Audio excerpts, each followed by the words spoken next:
Hello മച്ചമാരെ, അപ്പോൾ ഇന്ന് രാവിലെ 6 മണിക്ക് ഇട്ടിട്ട് എൻ്റെ ബാക്കിലിരിക്കണ ഈ കുരിപ്പിനെ ഉണ്ടാക്കാൻ വേണ്ടിയിട്ട് കൊച്ചിൻ ഇൻ്റർനാഷണൽ എയർപോർട്ട് വരെ ഒന്ന് പോയി.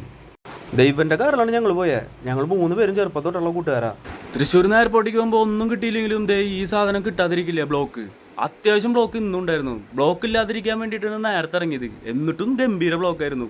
1 മണിക്കൂറോളാണ് ഞങ്ങൾ പാലിയേക്കര കിടന്നത്. അത് കഴിഞ്ഞിട്ട് ആമ്പല്ലൂർ എത്തണ വരെ ബ്ലോക്ക് തന്നെയായിരുന്നു.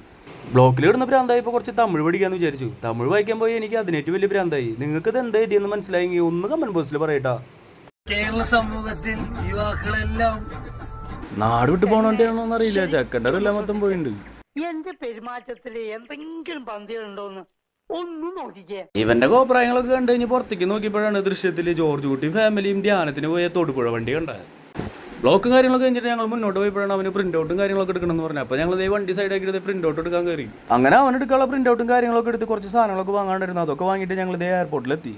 ഇന്ന് സ്പെഷ്യൽ ഗസ്റ്റ് ആരെ വരേണ്ടി തോന്നുന്നുണ്ട് കേട്ടോ. റോഡ് നിറച്ച് പോലീസ് തരുന്നു. അങ്ങനെ ഞങ്ങൾ എൻട്രൻസും കാര്യങ്ങളൊക്കെ കഴിഞ്ഞ് എയർപോർട്ടിൻ്റെ ഉള്ളിലേക്ക് കയറി.